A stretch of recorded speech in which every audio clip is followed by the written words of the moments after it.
Много ли вы знаете об Уганде? Ну, может, кто-то из вас слышал, что в Африке есть такая страна? Да и, пожалуй, все.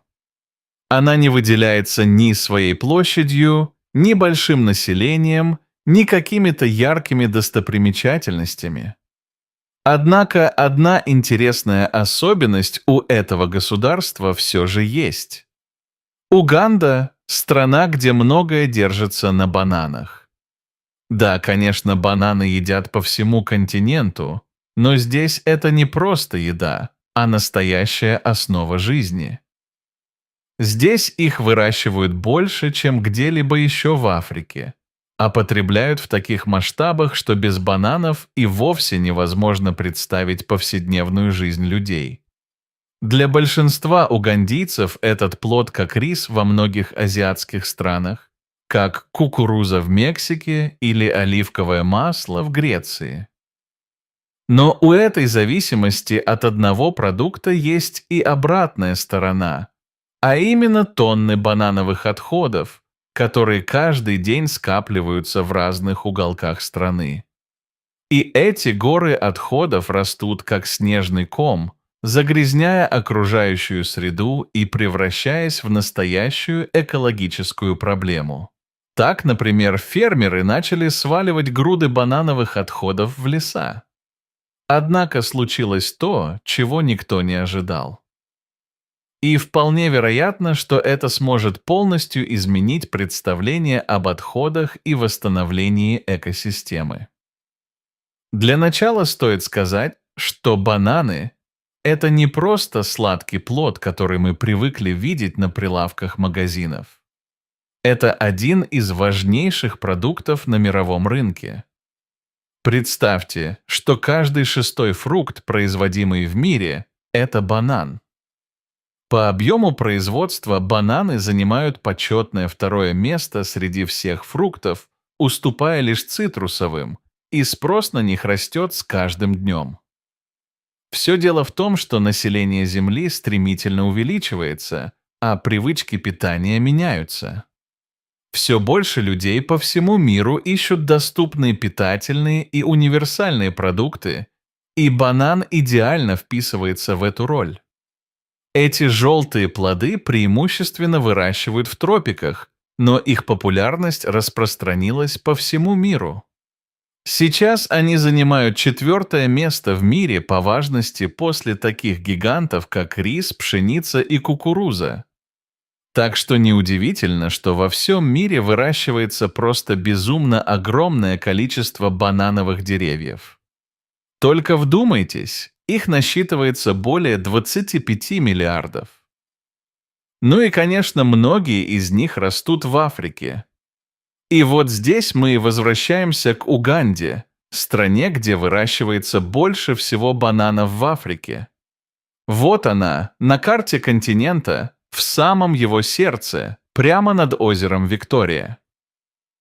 Согласитесь, страна очень большая.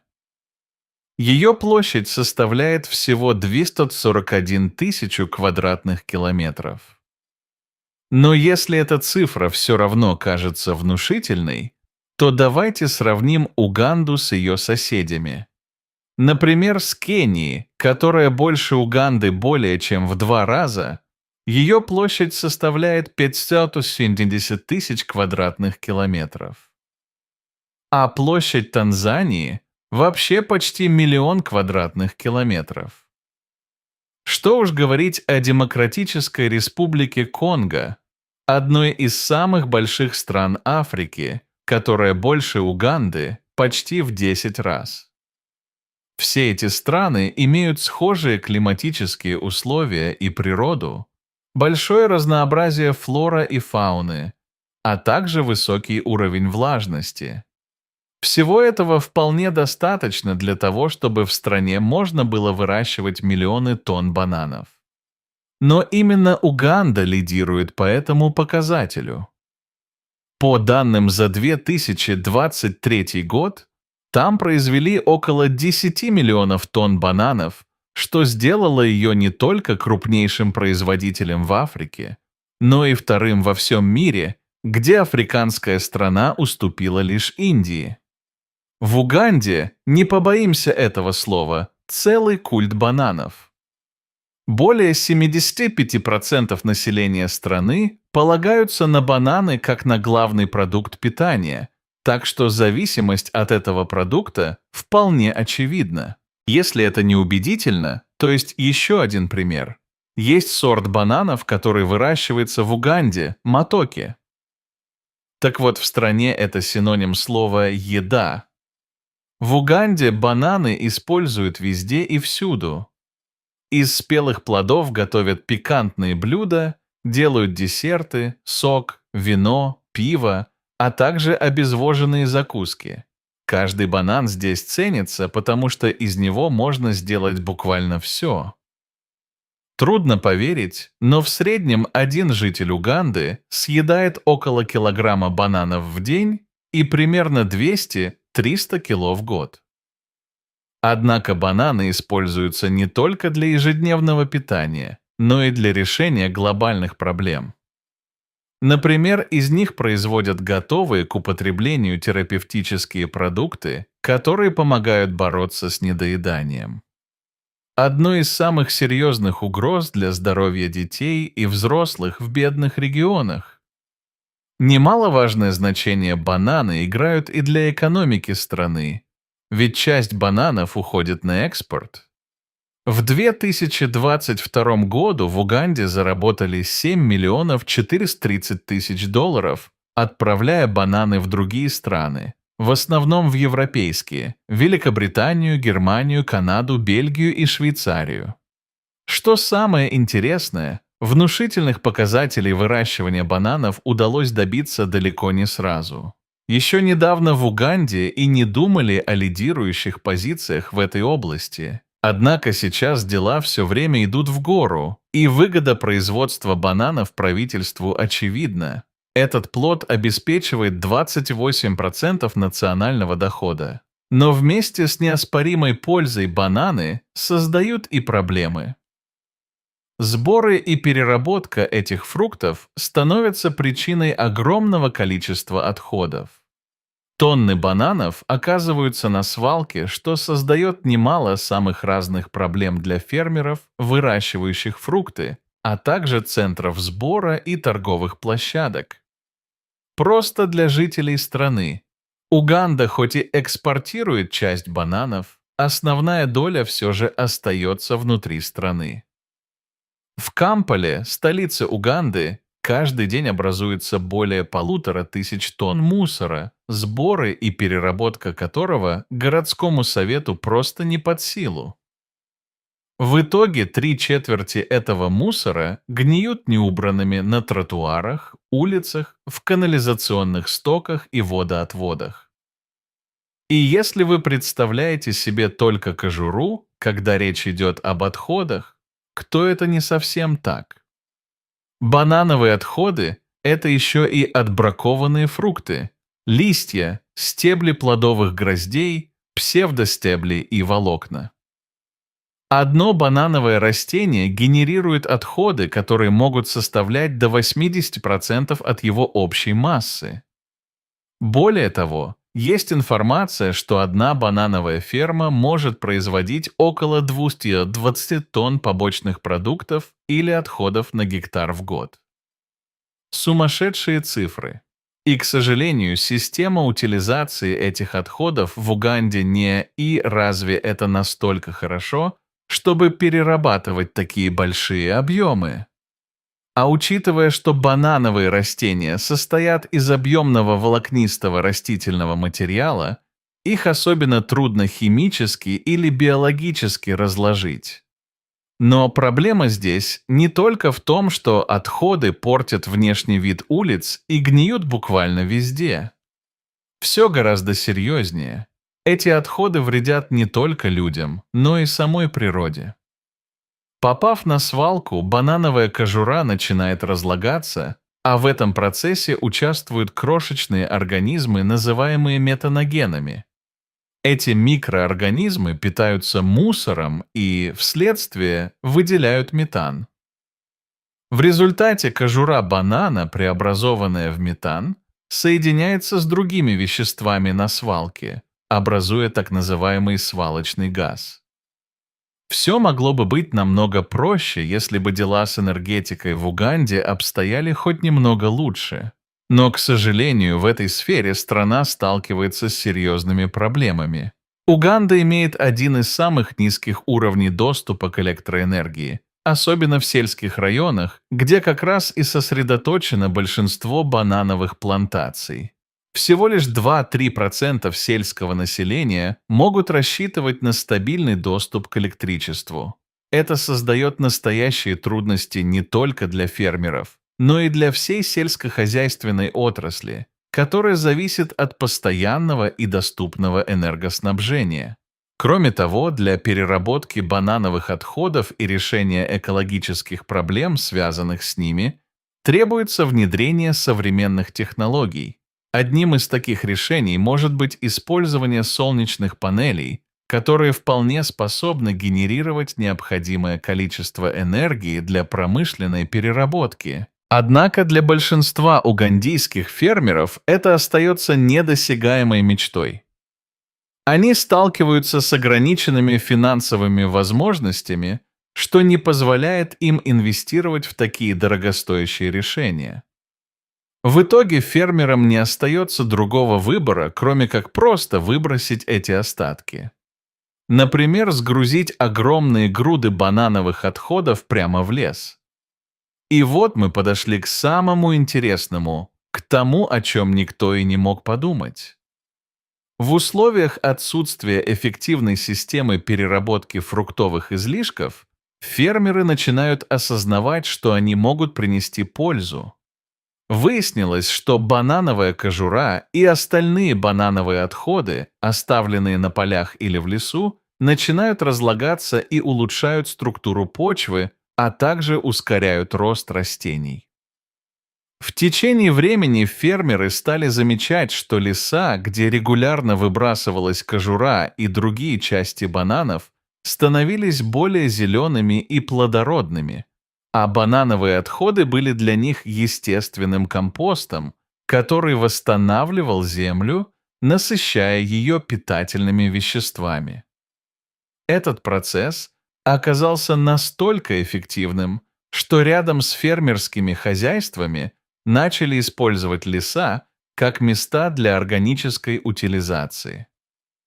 Банановые остатки, в том числе кожура и листья, служили естественным удобрением для деревьев и растений, способствуя их быстрому и здоровому росту.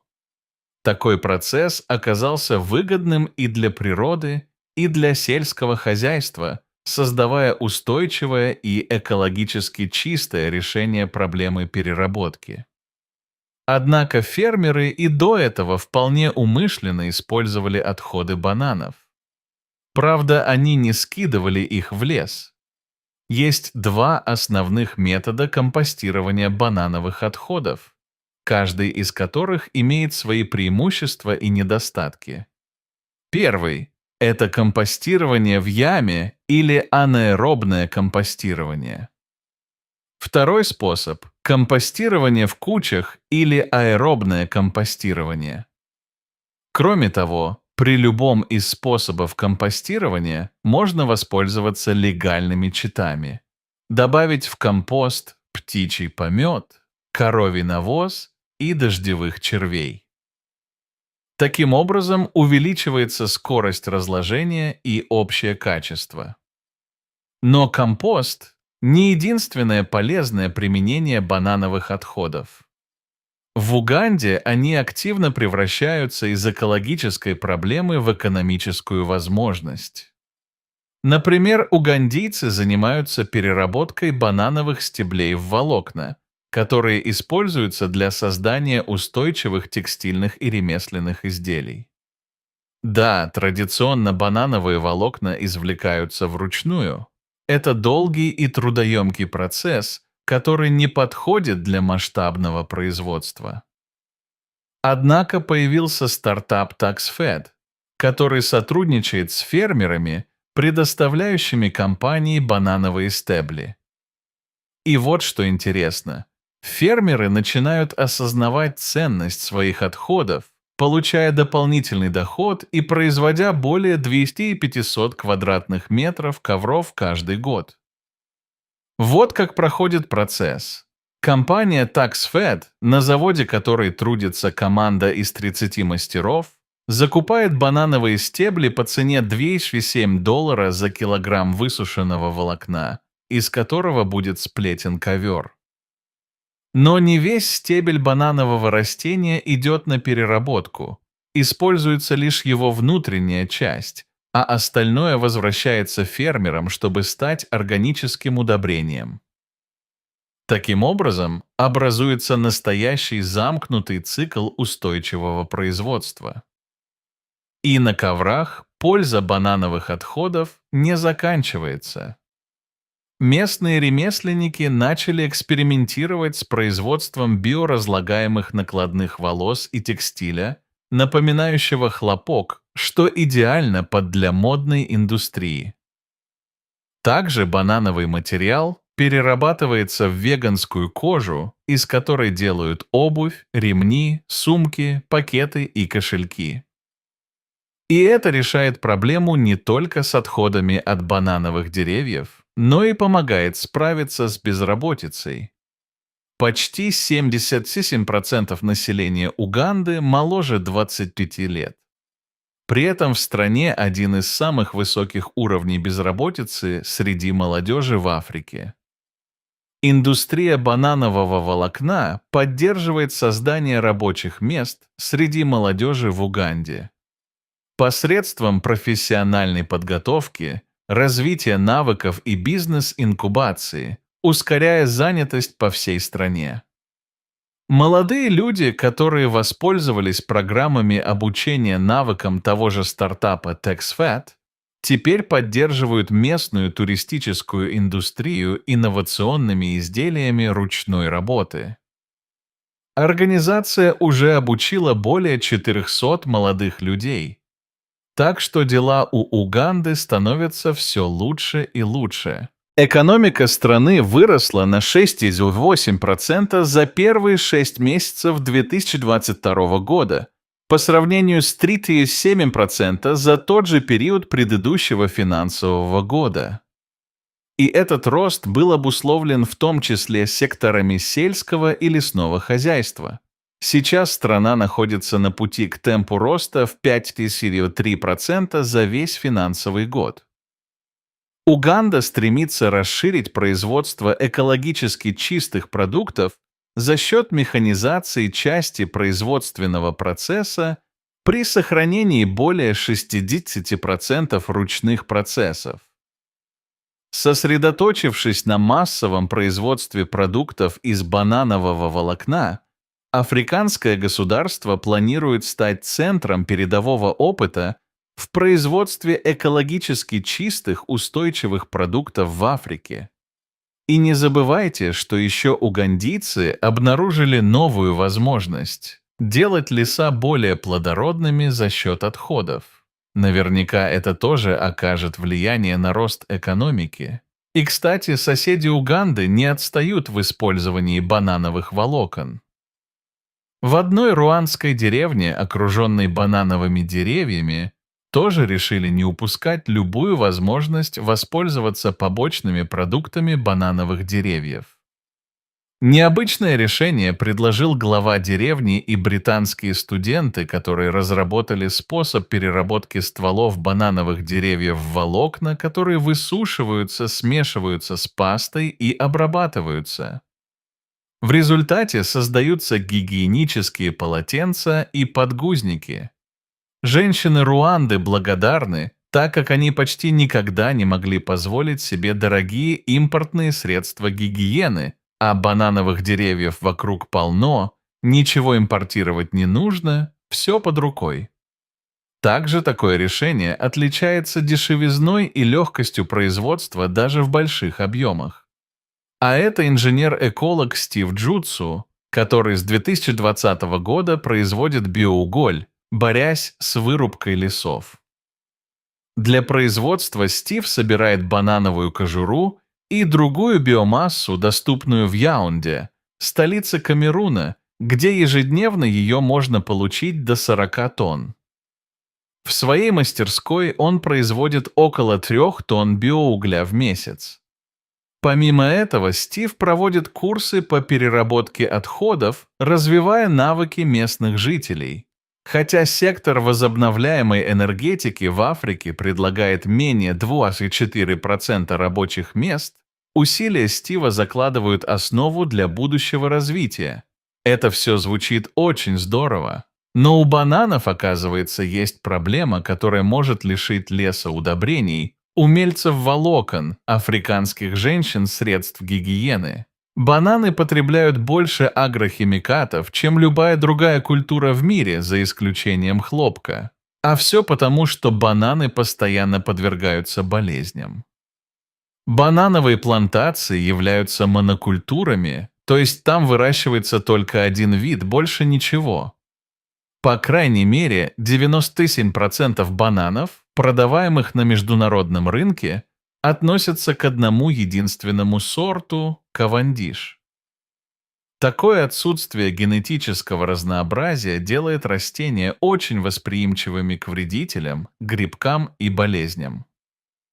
Именно поэтому к посевам и применяется большое количество инсектицидов и других химикатов. Плюс к этому бананы опрыскивают большим количеством химии по сравнению с другими тропическими фруктами из-за толстой кожуры плодов. Некоторые владельцы плантаций в районах с самым большим количеством осадков, где как раз наибольшая вероятность появления болезней, в итоге тратят больше денег на агрохимикаты, чем, например, на оплату труда своих рабочих. Есть ли какое-то решение, которое может спасти ценные плоды? Да, это развивающиеся сельскохозяйственные биотехнологии. Ученые в Уганде работают над созданием нового поколения генетически модифицированных бананов. В лабораториях образцы помещают в пробирки для обработки, где с помощью современных технологий бананы обогащают витамином А, делают более устойчивыми к болезням и вредителям, из-за которых каждый год значительная часть урожая просто теряется, а засуха только усложняет ситуацию. Так что проблемы фермеров Уганды очень скоро могут закончиться. Ученые проводят тщательные тесты, чтобы убедиться, что новые растения будут надежными и продуктивными. К тому же результаты многочисленных исследований открывают большие перспективы по еще более продуктивному выращиванию бананов. Улучшенные бананы смогут не только бороться с гнилью и неблагоприятными условиями, но и использоваться для создания множества продуктов, от муки до чипсов. Правда, здесь нужно помнить важную вещь. Чтобы эти технологии могли принести пользу, необходима поддержка на государственном уровне. Утвержденная политика и гарантии позволят привлечь инвестиции и ускорить развитие отрасли. И, скорее всего, с этим в стране не будет проблем, так как буквально вся Уганда держится на бананах.